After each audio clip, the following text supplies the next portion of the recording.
શું હાલચાલ છે મિત્રો? આજે તારીખ થઈ ગઈ છે 24 જૂન 2026।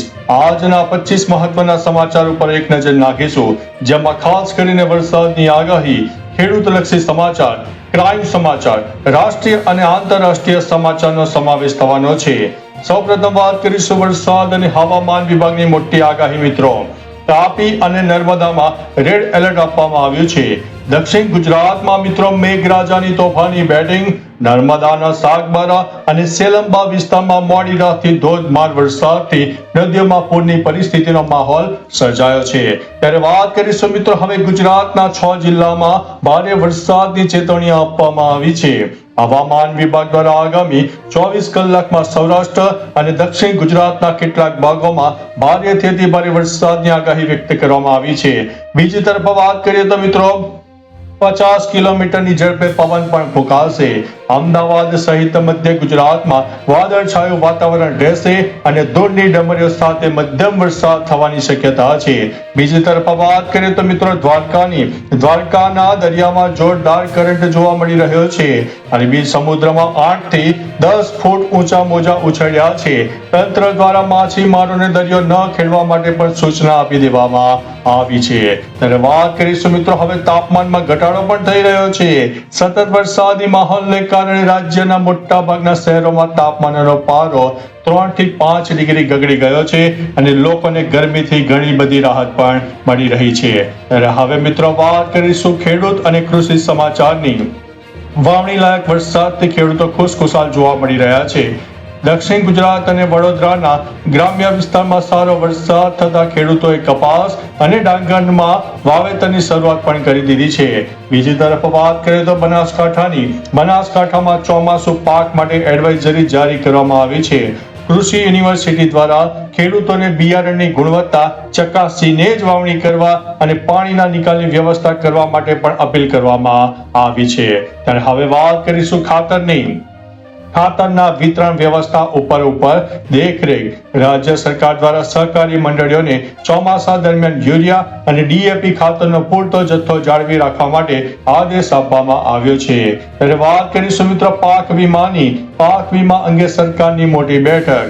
કુદરતી આફતો સામે ખેડૂતોના પાકને રક્ષણ આપવા માટે નવી યોજનાઓ અંગે ગાંધીનગરમાં ઉચ્ચ સ્તરીય બેઠકનું આયોજન થયું છે। હવે વાત કરીશું કૃષિ મેળાનું પણ મોટું આયોજન થયું છે। ઓર્ગેનિક ખેતીને પ્રોત્સાહન આપવા માટે રાજ્યના જુદા જુદા જિલ્લામાં પ્રદર્શન અને માર્ગદર્શન શિબિરોની શરૂઆત થઈ ગઈ છે। હવે મિત્રો આટલા સમાચારથી નહીં અટક્યું, હવે આપણે વાત કરીશું ક્રાઇમ સમાચારની। અમદાવાદમાં 9 વર્ષ જૂની મર્ડર મિસ્ટ્રી ઉકેલાઈ ગઈ છે। પત્નીને સાબરમતી નદીમાં ધક્કો મારીને હત્યા કરનાર પતિની ક્રાઇમ બ્રાન્ચે ધરપકડ કરી છે। આરોપીએ પત્ની ગુમ થઈ હોવાનો દાવો કર્યો હતો।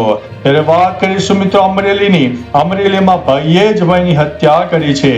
એસટી બસ સ્ટેન્ડ નજીક ઝુંપડપટ્ટી વિસ્તારમાં પારિવારિક ઝઘડામાં સગા ભાઈએ જ હથિયારો વડે પોતાના સગા ભાઈને મોતને ઘાટ ઉતારી દીધો અને પોલીસ દ્વારા આરોપીની ધરપકડ કરવામાં આવી છે।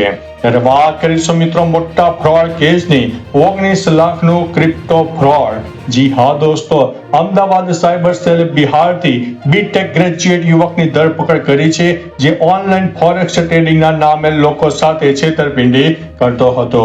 ત્યારે હવે વાત કરશે બોગસ બિલિંગ કૌભાંડમાં પિતા અને પુત્ર પણ જેલ ભેગા થયા છે। જીએસટી વિભાગની મોટી કાર્યવાહી।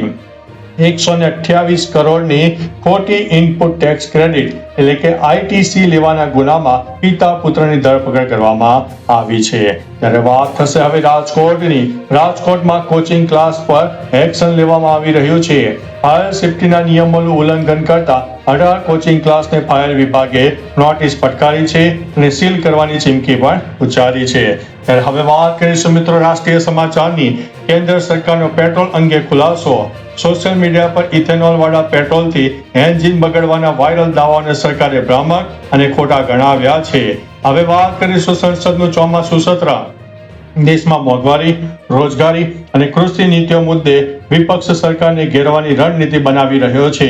ત્યારે વાત કરીશું ડિજિટલ ઇન્ડિયા અંતર્ગત નવો પ્રોજેક્ટ। ગ્રામીણ વિસ્તારોમાં હાઈ સ્પીડ ઇન્ટરનેટ પહોંચાડવા માટે કેન્દ્ર સરકારનું વધુ ફંડ હવે ફાળવવામાં આવશે. હવે વાત કરીશું મિત્રો રેલવેની. રેલવે સુરક્ષા ઉપર મોટો નિર્ણય.